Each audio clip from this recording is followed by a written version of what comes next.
Hello, this is Luc Galoppin. I am now in Atlanta. Sitting next to me is Daryl Conner, and I'm pretty proud to be sitting next to one of the founding fathers of change management. The topic today is the burning platform, and I've chosen this topic because there's a lot of misunderstanding going on around that term. First of all, Daryl, thank you for being here with me. Sure, I'm happy to be here. And about the burning platform, when did you first start using that term? I believe it was 1988. I'm not altogether sure, but I'm pretty sure that's when it was.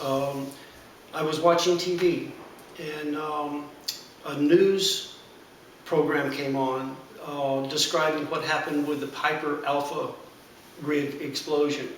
The explosion actually had occurred a few days earlier. Mm-hmm. This was a program that had 20-minute segments. They went in deep into stories. Yeah. And I had been in search of a metaphor. I much prefer from our research to share metaphors or stories rather than data. And we had found a pattern that had to do with commitment to change from leaders, and I didn't have a metaphor for it. And so I'm literally just sitting there listening to TV, and this story comes across, and there were so many parallels between what had happened to this person they were interviewing and what we saw in the pattern that I was amazed by it. And So what did you see? well, what I saw was the depth of commitment. This pattern was really interesting. We found leaders that did not succeed with change, their version of commitment was they would write a memo or give a speech. Mm-hmm. It wasn't that they weren't committed, but it was rather peripheral, kind of distant from them. It wasn't personal. Leaders that were succeeding were like kind of nuts about the change. They were like all over it. Like if you see one of them coming towards you in the hallway, oh yeah, I know what he's going to ask me. It's that kind of thing. And so I was trying to, like, how do we tell that story? And in this interview, the guy, his name was Andy, that was being interviewed, he described how much he didn't want to jump, which was one of the parallels.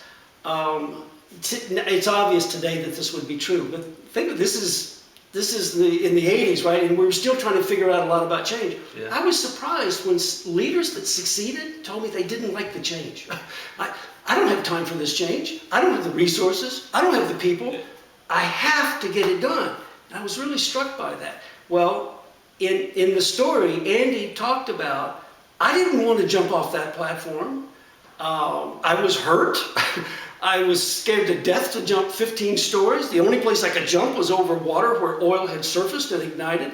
I didn't see a rescue vessel. He went through all that. And the interviewer summarized it by saying, so how did you bring yourself to leap? And he said two things that just stunned me. So the question was, how did you bring yourself to leap into this fearful situation? He said, if I stayed on the platform, I was going to fry. And then he followed it with, I chose probable death over inevitable death. That was such a powerful moment for me because I thought, that's what these leaders are telling me. They don't have time for all this technology, but the price for not doing it was so high. So that's what I captured out of it was that good ideas don't go very far. Business imperatives are the ones that seem to actually reach full realization. And so that's what we began to explore. What's the commitment wrapper around a business imperative? So that's what I pulled from the story. Well, that's very funny because a practitioner like myself, who is in the field already a few years, we've been talking about burning platform, and yet I discover now that it's more about commitment and courage than it is about creating panic and fear. Because nowadays we see a lot of practitioners and a lot of leaders saying, I need a change. Well, let's create some panic, let's create some fear. What's your view on that? Yeah, my reaction is dismay because it's attributed back to me. Mm-hmm. And I'm very grateful for how popular the story has become. I'm amazed, actually. I mean, it was just a story that I began to give in speeches and then put in the, managing the speed of change. So I'm happy people found something that was useful, but its popularity has led to a lot of distortion from my standpoint. I actually retell the story every chance I get to help people understand at least what I meant was something different.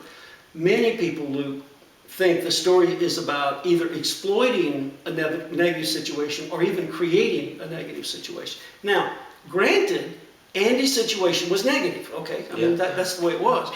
But what I was exploring was his commitment was so strong, he overcame all kinds of obstacles and fears. What was that about? What's that kind of commitment about? And what I came to was, I think of it as the psychological formula for sustained change. You know, as change practitioners, we have all kinds of formulas, right? This is the psychology, if you will, of not initiating change. I don't think it's hard to initiate change. Give a speech, put in a video, you got to change. How do you sustain it all the way to realization? For me, this pattern showed us that when people believe the price for the status quo is dramatically higher than the cost of the transition, they're willing not to just get into the change, they'll actually sustain it. Yeah. Because think about, when do we start change? We oftentimes start it during what I'll refer to as uninformed optimism. We don't have a clue what we're getting into. We get halfway into that and go, whoa, I'm going back. Now, if I turn and go, wait a minute, I can't go back, it's hard to go forward. That's that existential moment, if you will. That's what came to light for me when I saw this guy. He's right in that moment. I don't want to jump, but that seems like a better alternative than where I've been. That's what I saw leaders that were succeeding doing. They actually didn't want to do this. They felt necessary to do it. However, when you explore it deeper, what Andy faced was only one of, I'm going to refer to, is only one of 4 burning platforms. Andy faced a current problem. Mm-hmm. Sometimes the problems are anticipated. So the leader says, we're very profitable now, but look at this trend of our expenses. Look at where the market's going. In 12 months, we could be in a lot of trouble.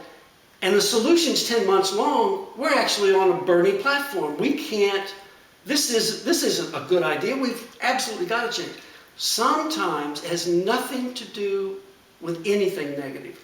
It's all opportunity driven. It's a current or anticipated opportunity, and there's nothing else going on.